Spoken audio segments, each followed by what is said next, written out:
কি খাবে মা? ভাত নাকি পায়েস? পায়েস। এসো আমার কাছে, এসো আমি খাইয়ে দিই। কোলে বসবে আমার?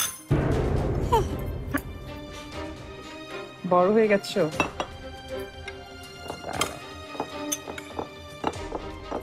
একটু ভাত খেয়ে নিতে।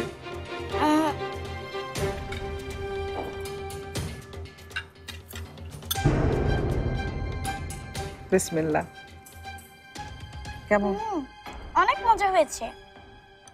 আসলে মজা হচ্ছে নাকি ভাত না খাওয়ার জন্য বলছো? আসুন।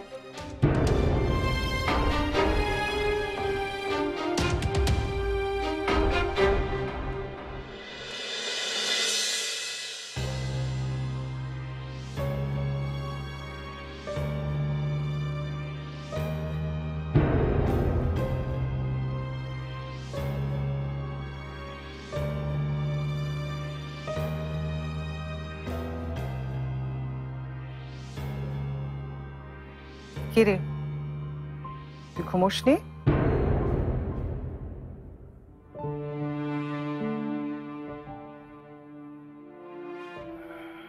আমি জানি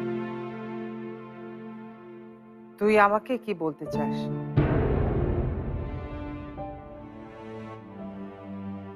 ওরই বাচ্চাটা বেশ মিষ্টি, লক্ষ্মী, কেমন চটপট কথা বলে। রক্তের টান বলে তো একটা কথা আছে।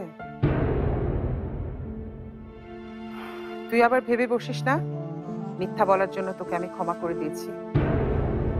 আমি ঝুমুরকেও কোনোদিন মাফ করব না।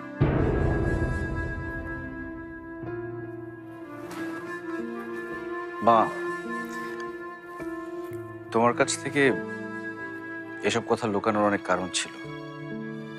ভেবেছিলাম তুমি এত দূরে সবকিছু ঠিক মতো বুঝবে কিনা। আমি সরি মা। ফারহান, আমি সেদিন তোকে ক্ষমা করব যেদিন ওই ঝুমুরকে তুই বাড়ি থেকে বের করবি।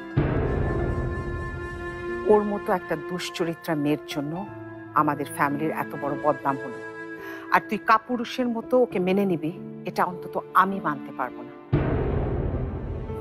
বারবার এক কথা শোনার কোনো মানে হয় না। আমার সবই মনে আছে।